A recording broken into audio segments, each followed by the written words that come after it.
Assalamualaikum warahmatullahi wabarakatuh. Selamat pagi yang terhormat kepada Bapak Ardi selaku dosen mata kuliah rancangan percobaan dan juga kepada teman-teman semua. Kami dari kelompok 1 akan mempresentasikan hasil analisis kami mengenai pemanfaatan media tanam sabut kelapa terhadap waktu pertumbuhan badan buah jamur tiram. Sebelumnya, izinkan saya memperkenalkan anggota kelompok kami terlebih dahulu. Yang pertama ada Vina Rahmadika dengan NIM akhir 3018. Yang kedua ada saya sendiri, Ruth Hosana dengan NIM akhir 3064. Dan yang terakhir ada Muhammad Nabil Saputra dengan NIM akhir 3099. Adapun latar belakang dalam penelitian ini adalah Indonesia termasuk salah satu negara agraris yang berarti sebagian besar penduduknya bekerja di bidang pertanian. Pertanian memiliki peranan penting dalam sektor perekonomian ataupun pemenuhan kebutuhan pangan. Maka dari itu sangat penting bagi bidang pertanian untuk meningkatkan hasil dan juga kualitas panennya.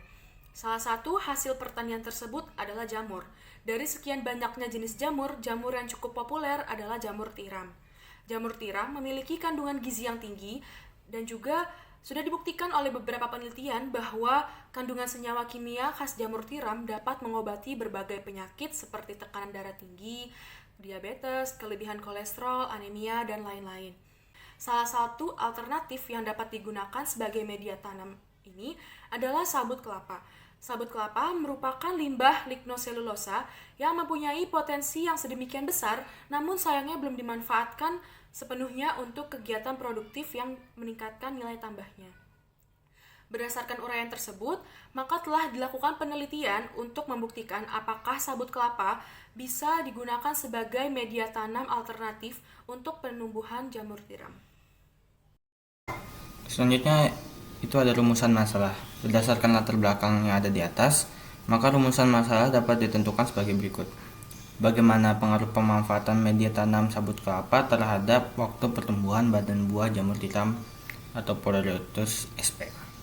Tujuannya, berdasarkan identifikasi rumusan masalah, ada tujuan dari penelitian ini, yaitu untuk mengetahui pengaruh pemanfaatan media tanam sabut kelapa terhadap pertumbuhan badan buah jamur tiram Phalaenopsis sp. Manfaat penelitian ini adalah sebagai bahan pertimbangan bagi produsen jamur tiram dalam memanfaatkan media tanam sabut kelapa. Yang kedua, sebagai sarana referensi atau untuk memperbanyak literatur dalam bidang budidaya jamur tiram. Selanjutnya ada bab 2, tinjauan pustaka. Yang pertama itu jamur tiram. Dengan nama latin Pleurotus ostreatus. Jamur tiram ini dinamakan demikian karena berbentuk seperti tiram atau oyster mushroom. Di zaman sekarang ini telah banyak orang membudidayakan jamur putih. Budidaya jamur putih tiram putih tersebut selain menambah perekonomian pada petaninya, ternyata jamur tiram putih tersebut bermanfaat bagi tubuh karena banyak mengandung vitamin dan asam amino. Budidaya jamur tiram putih cukup mudah, tidak memerlukan media yang sulit, cukup dengan media utama yaitu serbuk gergaji. Kemudian yang kedua ada sabut kelapa atau nama latinnya kokopit. Sabut kelapa adalah salah satu biomasa yang mudah didapatkan dan merupakan hasil samping pertanian. Potensi penggunaan serat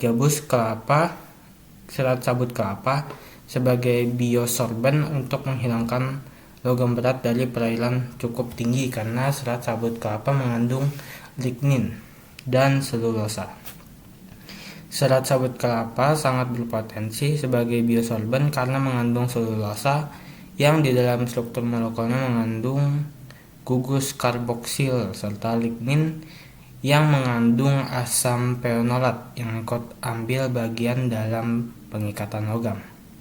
Selulosa dan lignin adalah biopolimer yang berhubungan dengan proses pemisahan logam-logam berat. Selanjutnya bab 2, tinjauan pustaka, ada rancangan lengkap atau yang biasa kita sebut RAL. Rancangan acak lengkap adalah rancangan lapangan di mana seluruh satuan percobaan homogen.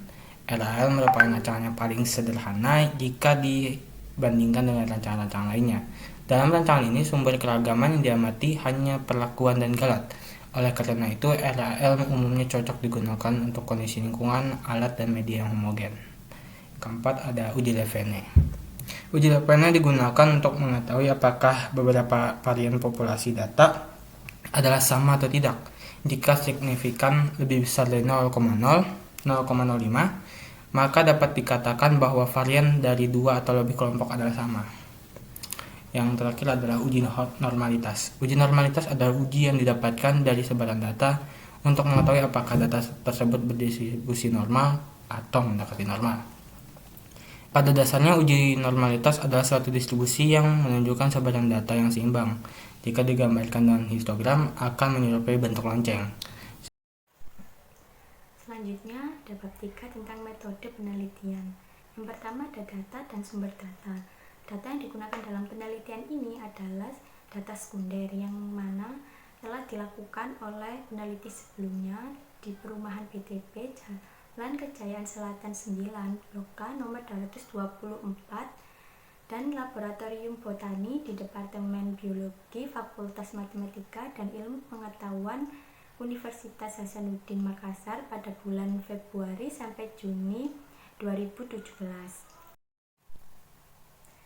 Yang kedua ada variabel penelitian, yaitu dibagi menjadi dua, yaitu variabel bebas dan variabel terikat. Nah, untuk variabel bebas ini merupakan variabel yang mempengaruhi variabel lain.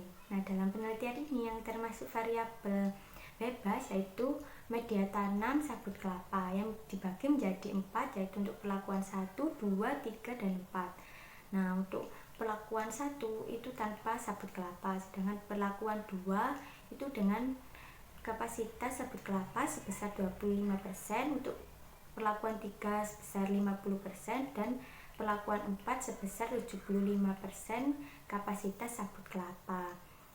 Nah, untuk yang variabel terikat itu merupakan variabel yang dipengaruhi oleh variabel lain. Nah, dalam penelitian ini yang termasuk variabel terikat yaitu badan buah jamur tiram. Yang ketiga ada hipotesis penelitian. Nah, untuk H0-nya yaitu manfaatan media tanam sabut kelapa tidak berpengaruh terhadap waktu tumbuh badan buah jamur tiram. Sedangkan untuk H1-nya yaitu pemanfaatan media tanam sabut kelapa berpengaruh terhadap waktu pertumbuhan badan buah jamur tiram. Selanjutnya, kita melakukan uji normalitas. Pada uji ini, kita menggunakan uji Kolmogorov-Smirnov dengan melihat angka p-value. Jika p-value lebih besar daripada alfa, maka data berdistribusi normal. Langkah-langkah yang bisa kita lakukan di SPSS adalah dengan mengklik Analyze Non-Parametric Test One Sample KS, lalu kita memasukkan variabel hasil dalam tes variabel list, pilih normal pada ujung kiri bawah, dan klik OK, lalu kita menginterpretasikan hasil output SPSS. Jika data sudah berdistribusi normal, kita melakukan uji Leven atau uji homogenitas. Uji Leven ini kita melihat p-value. Jika nilai p-value lebih besar dari alfa atau lebih besar dari 0,05, maka data homogen. Langkah-langkahnya, klik Analyze Compare Means One Way ANOVA, lalu kita masukkan variabel hasil dalam dependent list dan variabel perlakuan dalam vektor. Lalu, pada bagian option, kita pilih Homogeneity of Variance Test, lalu kita klik OK dan menginterpretasikan hasil output SPSS. Selanjutnya, hasil dan pembahasan.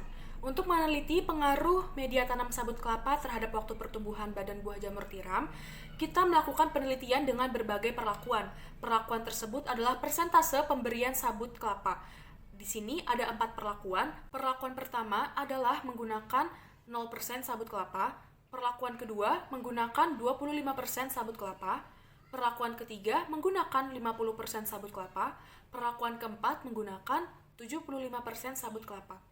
Bisa dilihat pada tabel, terdapat 3 kali pengulangan dan 4 perlakuan dengan data tersebut. 4.2 Uji normalitas. Metode pengujian untuk mengetahui residual data berdistribusi normal menggunakan uji Kolmogorov-Smirnov dengan bantuan software SPSS dengan nilai alfa sebesar 0,05. H0-nya data waktu pertumbuhan badan jamur tiram dengan menggunakan media sabut kelapa berdistribusi normal. H1-nya data waktu pertumbuhan badan buah jamur tiram dengan menggunakan media sabut kelapa tidak berdistribusi normal. P-value-nya itu 0,2. Keputusan nilai karena nilai P-value-nya adalah 0,2 yaitu lebih besar dari 0,05 maka gagal tolak nol. Kesimpulan, pada data waktu pertumbuhan badan buah jamur tiram dengan menggunakan media sabut kelapa berdistribusi normal. Selanjutnya ada uji Levene. Media pengujian untuk mengetahui homogenitas varians pada data penelitiannya menggunakan uji Levene atau Levene test dengan bantuan software SPSS dengan nilai alfa sebesar 0,05. Hipotesis pengujian ini adalah H0-nya varians data homogen, H1-nya varians data heterogen.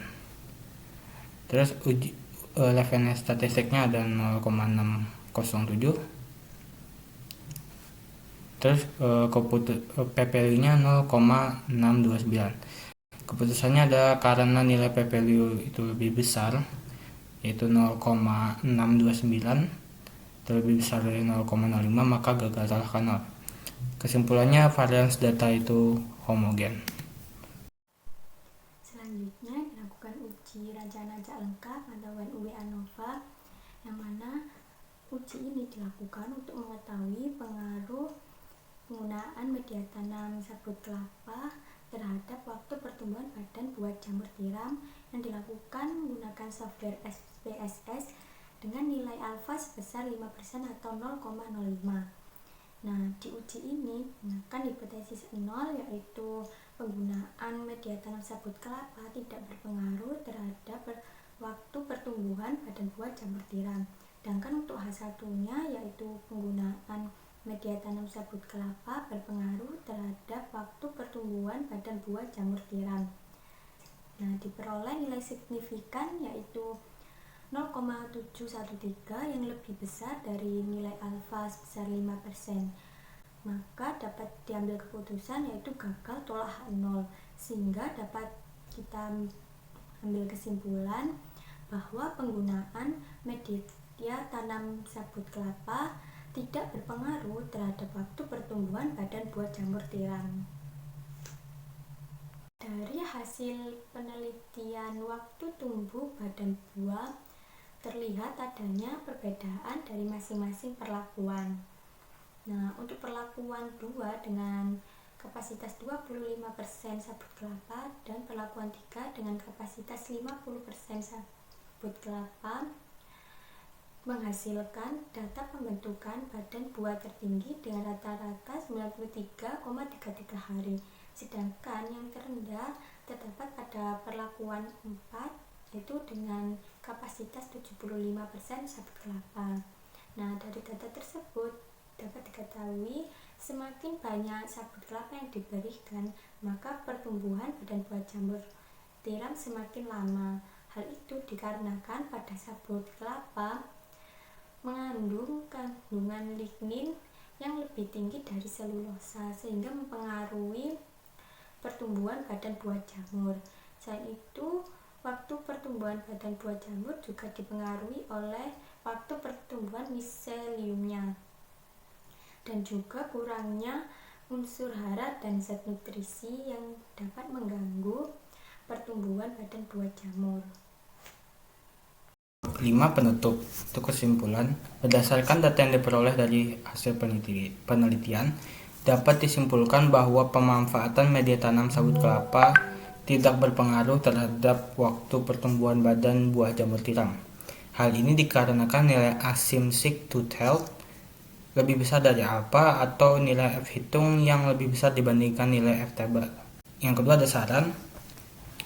Pada hasil data penelitian rancangan percobaan mengenai pemanfaatan media tanam sabut kelapa terhadap waktu pertumbuhan badan buah jamur tiram atau Pleurotus sp dengan metode RAL ini akan lebih baik jika digunakan dengan teliti agar kecermatan dalam pengolahan data lebih akurat.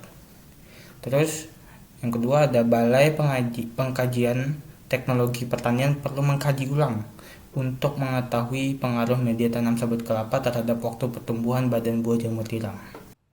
Sekian presentasi dari kelompok kami. Mohon maaf bila ada kesalahan. Wassalamualaikum warahmatullahi wabarakatuh.